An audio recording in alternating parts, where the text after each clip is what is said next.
Autel vient du latin altar qui signifie élever.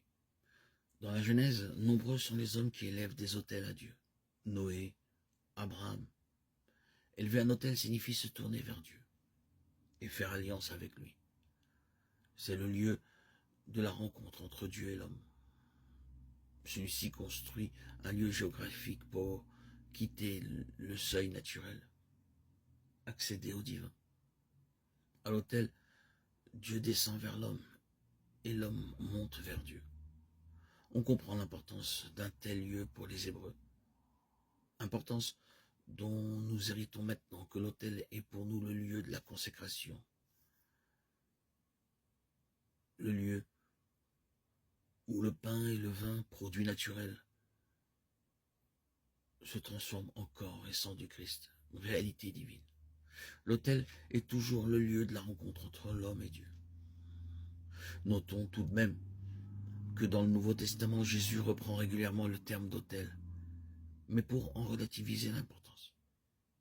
Ce n'est plus tant l'autel de pierre qui importe, mais ce qu'on y sacrifie. Cette inversion éclate à sa mort lorsque Jésus devient la victime. Et la croix, l'autel, c'est lui qu'il faut regarder et imiter. Ce que Dieu attend maintenant de nous, c'est l'offrande de nous-mêmes. Quand tu présentes ton offrande à l'autel, si là tu te souviens que ton frère a quelque chose contre toi, laisse là ton offrande devant l'autel et va d'abord te réconcilier avec ton frère. Jésus nous montre par sa vie à l'écoute du Père. Le seul vrai sacrifice qui plaît à Dieu est de faire sa volonté, en tout temps, en tout lieu. Faire de notre cœur l'autel de la rencontre et accepter humblement de le suivre dans notre vie quotidienne.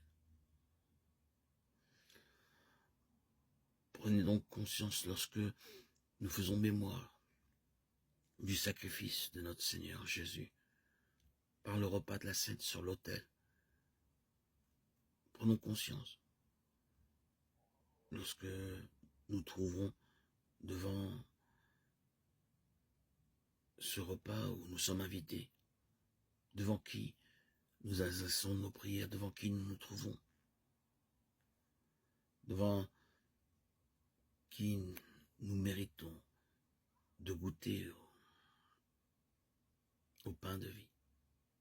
Dans sa grande bonté, le Seigneur nous fait goûter, nous donne un art de la vie éternelle, nous fait goûter ce qu'est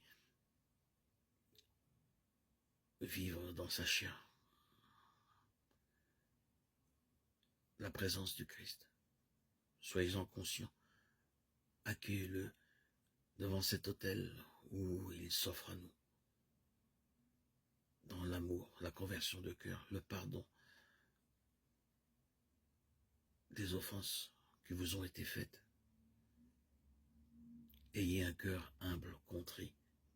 N'oubliez pas que Dieu s'oppose aux orgueilleux et il élève ceux qui sont humbles.